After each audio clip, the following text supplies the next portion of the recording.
Hey there, welcome back to my channel. My name is Brittney Bundles, and today's video is going to be going over how to find or search for online orders without having the order number. This is an important video because I think it's truly important to understand how to navigate your e-commerce site forward and backwards and all in between. This way, when you do have any like one-offs, or if you have any customer situations where you don't know what to do, you don't necessarily have to place them on hold, contact Shopify or your e-commerce site, wait for a reply, and then proceed. This video is going to be focused on Shopify. So if you do not have Shopify, be sure to click the link down below this video. There may be a free trial, but you have to click the link in order to see. And then also, if you have another e-commerce site, although I'm not doing a demonstration with your e-commerce site, some of this information definitely can be helpful. So you may want to check with your e-commerce site to see if they have any services or tools similar to these search functionalities that will help your business move and work more efficiently. So if you are interested, be sure to give this video a big thumbs up. Please make sure that you are subscribed, and let's get right into the video. So I'm inside of my Shopify store, and I went over to orders, and you have a filter option where you can search orders using different selections or different options. So you can search via the delivery method. So any orders that were like a local delivery, you can search for local pickup. If you ship the orders to your customer, then you can search by that as well.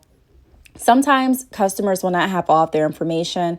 If a customer emails me or reaches out and wants to know a specific question related to their order, 9 times out of 10, I'm going to first ask for the order number. However, not everyone keeps their order number, and not everyone keeps their order confirmation email. So at that point, you do want to make sure that you are looking outside of the box and seeing how you still can assist without having the order number. So this is another way that you can do it. You can get their name. You also can search via the date. And I'm going to show you some other ways that you can search, but I think this is really important to dive into the different options that we have available as Shopify users, so that if we do, like I mentioned, have any one-offs, or if we do have any circumstances or situations where we are lost or we can't find a certain order, we can check different ways. Also, this is another important tool because if you are working with a partner, or say sometimes you hire assistants or help, and whoever you're working with gets an email related to a specific order and they just cannot find it, instead of them reaching out and asking you to assist, first off, they'll have other resources to go to. You can also search by the status. So you can check by like open orders, archived orders, and also canceled orders. So if a customer reaches out or calls in or emails you and they're like, hey, I just want to confirm that my order is canceled, you can get their name if they don't have their order number, and you can go under canceled orders and search to make sure that their order was canceled. I do recommend getting more than one piece of information just to verify the order. So if with that same scenario, even if you got their name, I would also maybe verify the address associated with the order, or the phone number, or maybe the email address, just to verify that it is theirs. But this will bring up all of the different options. You can also search via payment status. So authorized, paid, partially refunded, partially paid, pending, refunded, unpaid, and voided. These are also really good options to search for a certain order using. So if, let's say, you searched under delivery method and nothing still came up, nothing came up. Maybe your customer thought that it was a local delivery, but the way that the order was placed, it shows that the order was picked up, something like that, and it doesn't come up under that section. You can also move down the list and see what else you can search by. I remember working in a call center, and one of the things that I would really enjoy doing once I got the systems down pat is to be able to use all of the tools that I have to be able to meet my quotas and my goals a lot faster. And the way that I would do that is I would get into a lot of the systems, like the deep end of the systems that a lot of people wouldn't really want to take the time to learn and navigate. Just because if I have a customer and they're calling in about, I don't know, their bill, It always works better in sales to resolve the initial problem before you start your sales pitch, in my opinion. And so once I resolved it, and I would resolve it pretty quickly. That way I had more time to ask questions and to get more information and to come up with a recommended product or service based on that customer's needs at the time or what they were looking for. It allowed me more time because I was able to quickly toggle from system to system. And I'm still going to show you different options. I just showed you in this, it's a few moments ago, that you can type in the section that says tagged, and you can type in, what you tagged, how the order was tagged, to search for it as well.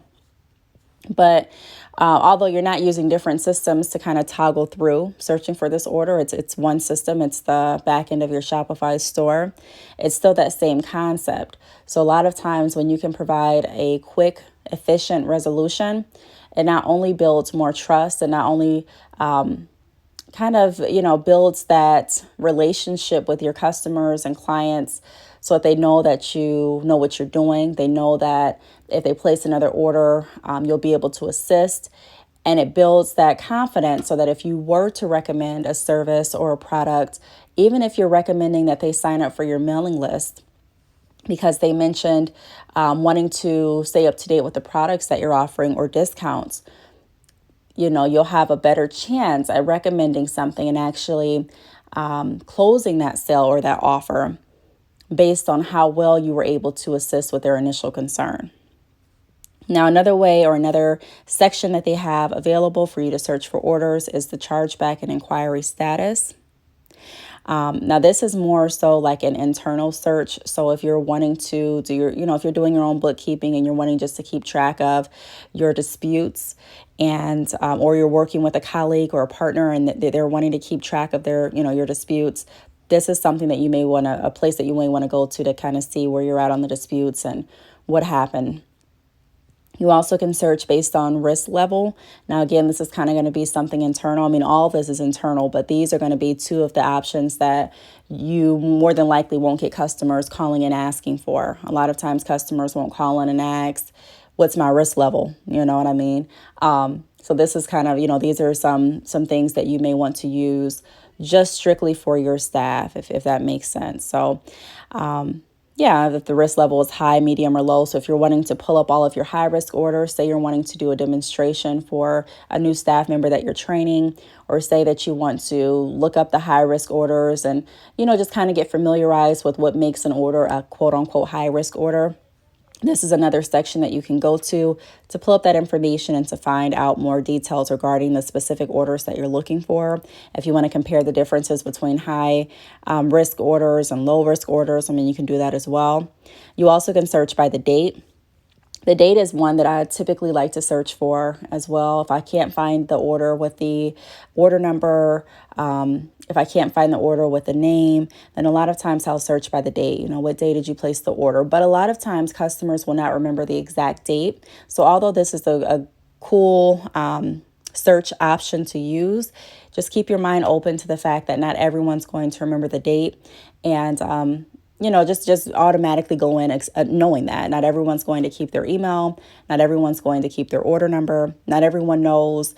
And sometimes you may be working with a customer that didn't even place the order for themselves. Sometimes you may be working with someone that's not the customer, that's just trying to get information.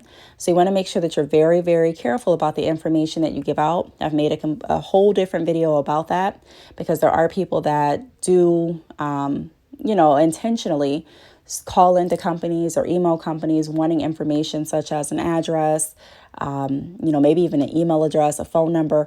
They want more information on the payment method that was used. So just keep that in mind that not everyone's honest. And although these are great tools to search for certain orders, you also want to keep your mind open to the fact that even if it is the customer calling in, they may not know the date. They may not remember too many details about the order except what they ordered. And then also, not just that, but it may not be that customer. So it's always a good practice to go back and get more information before you even, start giving out information, or before you even confirm that you found the order. Ask certain questions that your customer more than likely won't forget, like the email address. That's something that, no matter what I ordered, I'm able to tell you what email address I used. No matter what I ordered, I'm able to tell you what PayPal email account I used. You know what I mean? So just get in the habit of doing that would be my piece of advice. Now, I do want to let you know that there also are a few other search sections that you can search under. You can search under fulfilled section, so your fulfilled orders. And you can also search by using the last 4 digits of the card that was placed or used in that transaction. However, for me, I'm typically not using the card search field because the majority of my orders are placed through PayPal. And if they're not placed through PayPal, they're placed through Sezzle at this point. So that isn't an option that I frequently use. I hope this video really helped. If you have any questions, feel free to leave them down below. Thank you so much for watching, and I will see you all in my next video. Bye.